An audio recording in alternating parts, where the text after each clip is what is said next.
Okay, so I've chosen to teach a lesson on collage to early elementary school kids. I've used this in my art class before. I would start by showing them a picture of a collage that I have made as an example. So here's my collage. Um, did you guys know that the word collage comes from a French word and it means to paste or to stick? Pablo Picasso, Henri Matisse, these are some collage artists from the 20th century.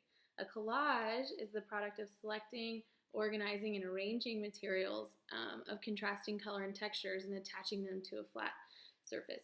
This collage has different colors, but I decided to go with the theme of all yellow. I have lots of materials here to use for the collage that are different shape, different texture. I have 3 boxes that have all different sizes and shapes and kinds of materials here, big ones and small ones. And then I have materials to attach pieces.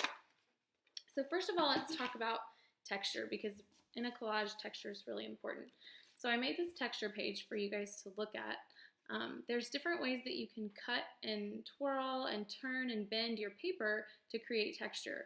You can even create texture just by overlapping. So I've given some examples of paper that I have curled up, or that I have twisted, or that I have bent and folded, and then ones that I have overlapped.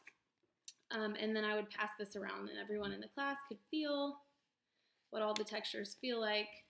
These are really great for, I don't know, branches, or to paint over, or to make stair steps. They're great for all different kinds of collages.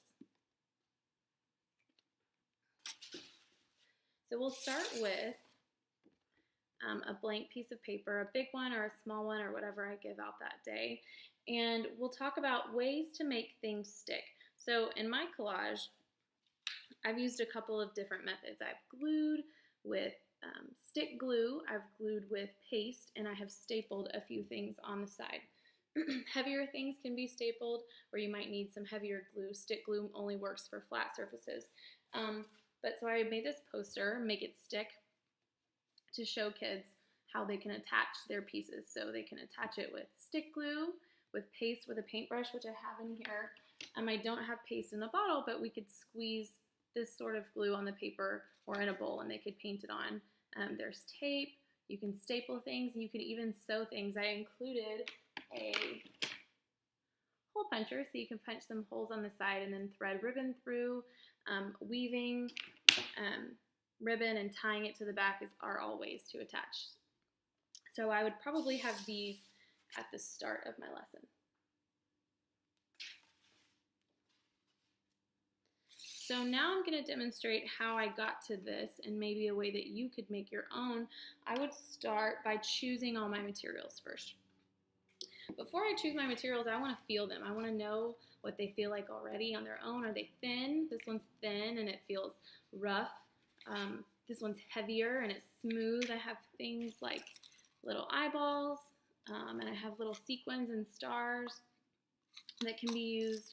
I have some paper that I have already twirled up into a curl, some like this. So I probably have ribbons and some shells and beads, and I think that I would pass these around and let my students feel them, and I'd ask them, you know, what does it feel like? Does it feel soft? Does it feel smooth? Is it rough? Is it hard? Can you cut it? You know, I have a lot of different materials here for students to alter the paper that they choose from their collage. Obviously, older kids could cut out of magazines, but for my younger kids, I really want them to pull from this box and use big shapes. I want them to be overlapping like I did. I think that's the biggest thing for them, to know if they're going to make an abstract piece, or if they're going with a theme, you know, grass and a sky and a sun or something, different colors that they can use, and different places that they need to overlap, like the clouds or like the sun, or really with anything. So I'd let them go through this big box first. I've put all big materials, bigger shapes, shapes that have been cut out, the background, things that they can open. They really can explore with all of the different things that they have. So I think I would probably choose liquid glue. I like to say just a dot, not a lot. but I'd teach them to glue on the outside edges. So maybe we would start with a gold background. So I would glue around my edges and I'd stick that maybe at the top. And then I pick another big shape, maybe the circle. I like the idea of large shapes overlapping, so I'm going to choose that. I also like this, it reminds me of grass. So I'm just going to put a thin line. Even if I wanted to, I might use this paintbrush to smooth it out. I want my students to be able to manipulate the materials that they have. I want them to all be movable, and I want them to feel. So I would do this. Maybe I would put some grass on the bottom. Maybe I would crinkle it up a little bit to show them. So here we've started. I haven't exactly decided on what it's going to be at the end, but I did pick my pieces first, my big 3 pieces, and then I stuck them down. I'd let them go on to the smaller pieces next, and I'd let them use tape or staples or whatever else they needed to attach their pieces. So I'd encourage them to pick out some pieces. So I'm going to go through the boxes. I'm going to pick a few. Got a ribbon. I've got some little pieces. I really like this swirl. And there's some flowers that I found in here that were cut out from an old project. So I'm going to get a couple of those. So here's all the pieces that I'd like to use for my collage. And since I've got those together, I'm going to move everything else out of the way. And now I'm going to decide how I'm going to attach them. Just to demonstrate, I'm going to show you how to use a stapler, or how I would safely use a stapler. I think I would probably staple the ribbon because I'd want it to dry quickly, and I don't know if it would dry quickly if I glued it. So I like the border, so I'm going to go ahead and staple this on. I'm going to put the paper in between. Obviously, if they're really young kids, they might need help with the stapler. Kids are usually pretty excited to use it, so I'd come over and give some assistance.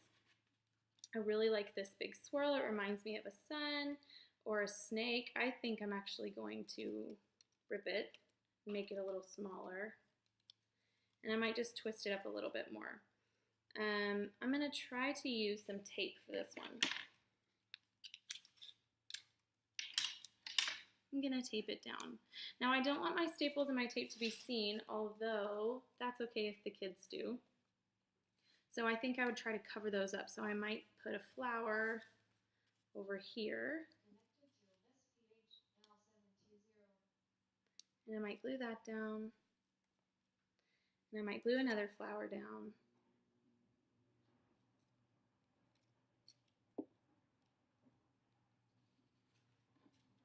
I like the 2 circles. They're the same shape, but they're different sizes and they're made of different materials. I'm actually going to fold this one in half to create another texture and add some glue only on one side so it flips up like a flap. Add some texture there. And then I think I'm actually going to use this nice zigzag here. And I have my zigzag scissors, so I can cut that to make a different shape. And then I think I'm going to bend and fold it to glue it down. Maybe it's some sort of crazy weed growing out, I don't know.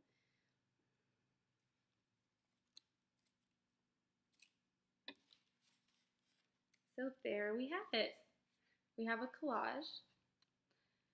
And I would encourage the students to put whatever they want. You know, there's a lot of white space left here. If they'd like to leave it, that's fine. If they'd like to add more, that's also fine. But this is probably how I would demonstrate. Thank you.